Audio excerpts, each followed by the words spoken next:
Anunsyo naman ni Tourism Secretary Cristina Frasco na nakatakdang maglabas si Pangulo Ferdinand Romualdez Marcos ng EO para gawing voluntary na lang ang pagsusuot ng face masks sa indoor settings.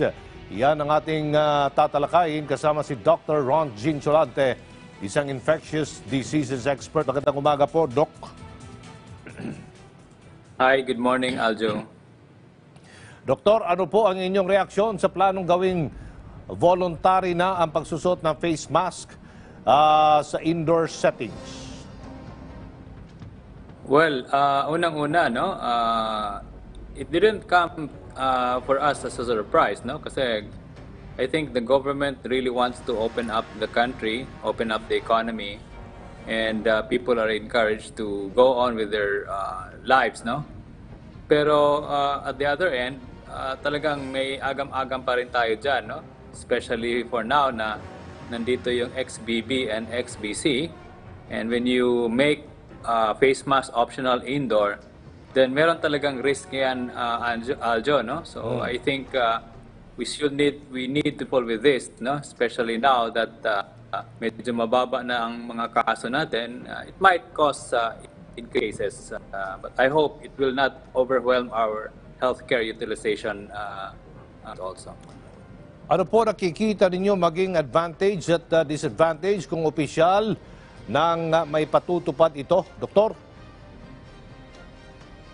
Yung disadvantage lang nito, Aljo, no, makikita natin na talagang there's always risk sa indoor, no, especially sa mga mataong lugar at yung mga walang bakuna.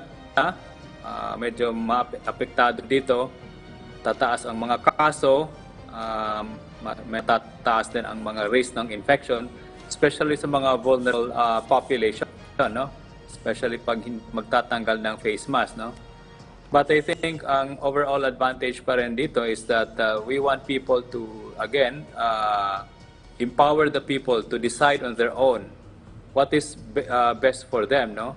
So, which means that them also will put more responsibility on the people para naman ma-determine nila kung anong risk nila if they will be indoor and they will be putting on or putting off their mask.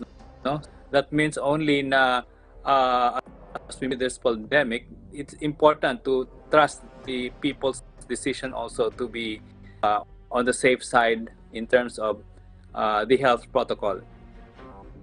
Sinabi rin ni Tourism Secretary Cristina Frasco na hindi na raw kailangan ng mga biyahero, mga travelers na sumailalim ng RT-PCR test as pre-departure requirement. Ano po inyong opinion dito, Doktor? Well, ang importante lang kasi dito talaga, no, na when we will lift this off in terms of thing requirement, dapat nandun pa rin yung priority na bakunado, no, at boosted yung isang tao, kailangan na hindi na kailangang ipa-test, no, and at the same time dapat ma-maintain pa rin protocol natin to screen also people who are coming in na ang mga sintomas, because sense of concern, especially those countries na meron ng mga bagong concern na na-report uli, no, can always enter the Philippines and increase the cases. But ganun pa man, ito na, if ever they will lift this, dapat i-prioritize lang yun na their testing for those unvaccinated, no? So for those fully and boosted, they don't or may not require the entry of or they not require the testing of this population. Kinumpirma naman ng isang pharmaceutical company, Doktor, na maaaring dumating sa bansa ang bagong mga shots ng Moderna sa itong bivalent Moderna COVID-19 vaccine by November. Ano po ang ibig sabihin ng bivalent at ano ang pinagkaiba nito sa mga naunang mga bakuna po ng COVID-19? Okay, so yung bivalent vaccine contained two strains of the COVID-19 virus. no? Una, yung original strain, which we call the Wuhan strain. At yung pangalawa, the Omicron strain, which contain the BA.4 and BA.5, no? So which means that this strain of the spike protein of the virus is contained in this bivalent vaccine, so that pag natanggap mo to, ikumpara mo sa meron kang additional protection against the specific for NBA5. So ano ang overall advantage nito? Mas mataas-taas ang protection mo against the BA.4 and BA.5 kumpara doon sa monovalent na mga bakuna na ginagamit natin, no? And bakit importante ito? Dahil sa kasalukuyan, ang BA.5 ang pinakamataas na mga kaso sa mga nakita natin sa iba't ibang bansa, including the Philippines. So which means na kung halimbawa nandito to sa Pilipinas at gagamitin natin, mas mataas-taas ang protection against BA.5 kumpara doon sa original or monovalent vaccine na ginagamit na. Pag dumating na itong bivalent vaccine sa Pilipinas, sa tingin nyo ba ay may mga lugar sa Pilipinas o priority groups na dapat ay unahin muna na mabigyan itong uring bakunang ito, itong mga bivalent vaccine? Yes, correct, Aljo. No? So ako, tingin ko dito, mas magagamit natin to sa mga hindi pa nakakuha ng mga shots, no? Especially for areas or regions na mababa ang boosted population. That's the first group, no? The second group, the vulnerable population, those 50 years old and above, those with multiple disease, and those with who are immunocompromised, and healthcare workers na hindi pa rin nagpa-second booster. So these are the two important population if we need to prioritize this bivalent vaccine because of limited supply. But kung meron naman adequate na supply, then I think everyone in the population among us should receive this bivalent vaccine. At the moment, siya sa Pilipinas. Sa tingin ba ninyo ay kailangan pag-aralan o pag-isipan pa ng ating pamalaan na magpadupad na mas maigpit na mga restrictions dahil dito sa Omicron subvariant XBB at XBC? Well, at this point, sa tingin ko, kung ano man yung ginagawa natin ngayon, especially with the health protocols, with the face mask mandate, including targeted testing, no, sa mga sintomas and in particularly the population. Ito yung priority natin. I think we're good enough with the current policy, but we will continue to monitor, no. Napaka-importante ang monitoring at surveillance, especially pag mga kaso at tumataas na napupunta sa hospital.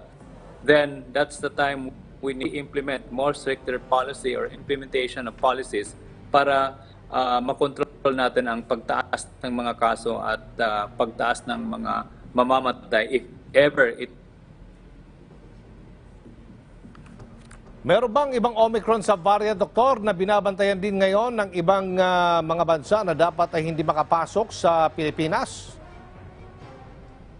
Yes, there are some, no?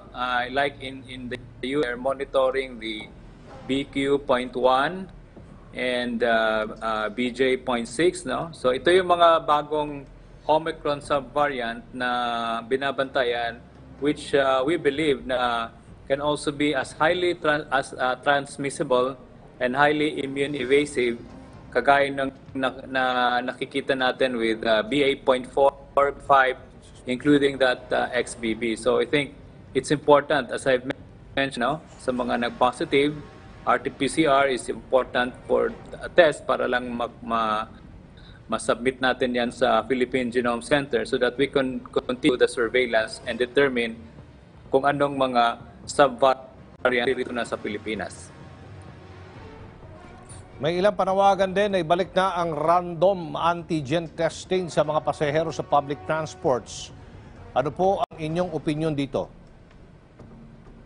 Well, I totally disagree that, no, Aljo. No, we don't need those type of following a random test, no. Important for us, especially in the public transport, is to maintain and monitor, no, yung mga nag-face mask because napaka-importante ngayon ang health in areas that we call high risk, kagaya ng mga public transport. We don't need random testing. Ang importante ngayon na paigtingin natin ang mga pagbabakuna, especially the receipt of the second vulnerable population and the first booster for the general population. Opo. Mensahe na lang, Doktor, para sa ating mga kababayan at sa ating mga televiewers. Okay, so salamat, no, for this interview. Unang-una, let's continue to observe the health protocol, pagsusuot ng face mask, especially dun sa mga mataong lugar. The pandemic is over, no, and we are yet in the face of the pandemic, although mas manageable ngayon kasi mababa na ang mga kaso, hindi na pupuno ng mga hospital, mababa na rin ang mga death rate, but we should not think that this pandemic is over. No? COVID is still with us. There is still transmission. So kailangan pa rin magmatyag at be vigilant with all the movement and be careful also with all the gatherings that we have. Salamat, Al. Maraming salamat din.